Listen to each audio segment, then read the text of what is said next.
Razer doesn't scrimp on the internal specs of its premium Razer Blade gaming laptops, but it still likes to keep them slick and thin rather than some of its rivals' humongous fan-sporting competition. Extra space affords extra power, however, which is why Razer is introducing the Razer Core X, a plug-and-play external graphics card enclosure to boost the gaming potential of its laptop range. The Core X joins the existing Razer Core V2 in the company's external GPU case range, but can be considered a stripped-down, bare-bones version focusing on graphics performance rather than the bells and whistles of the Core V2. So, where the Core V2 makes use of a slim form-factor 500W power supply for 2.2 slot cards, and packs in USB, Ethernet ports and Chroma LED lighting for $499, around £370 or $660 the Core X is a slightly bigger, no-frills enclosure for larger 3-slot cards, with an ATX 650W power supply priced at $299, around £225, $400.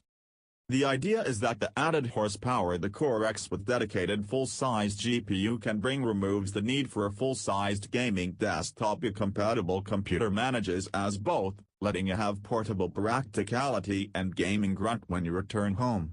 A Thunderbolt 3 cable is then all you need to immediately get the two devices working together, with smart Razer software doing the hard work of making it truly plug-and-play.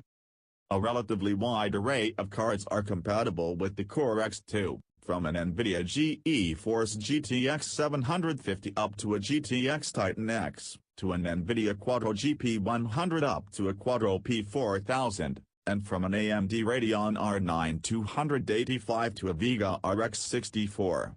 Whatever your preferred manufacturer, providing you have a relatively recent card, you should be covered.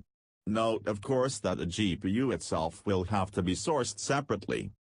Razer would ideally love you to pair the Core X with one of its Blade Stealth, or Blade Pro laptops. However, you can pair the Core with the Thunderbolt-enabled Mac running High Sierra 10.13.4 or above, depending on its own AMD graphics card being compatible. Likewise, Windows 10 users on other brands' machines can pair up with the Core X providing their device has Thunderbolt 3 with external graphics support. Make sure to check the individual configuration of your machine is compatible before laying down the cash though. So, how easy is the thing to actually use? From our very brief hands-on time with the Core X, it seems very easy indeed. You simply pull on a locking lever which releases an internal chassis. Pop your GPU of choice in and connect its power supply, slide the chassis back into the case, lock the lever and plug it into your computer. Everything feels satisfyingly solid, and relatively foolproof. Early verdict.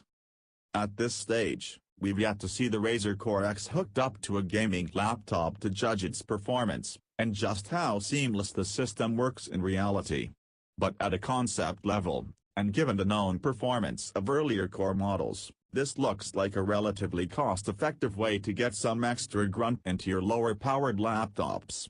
We'll have more on the Core X once we've had some more extensive hands-on time with it.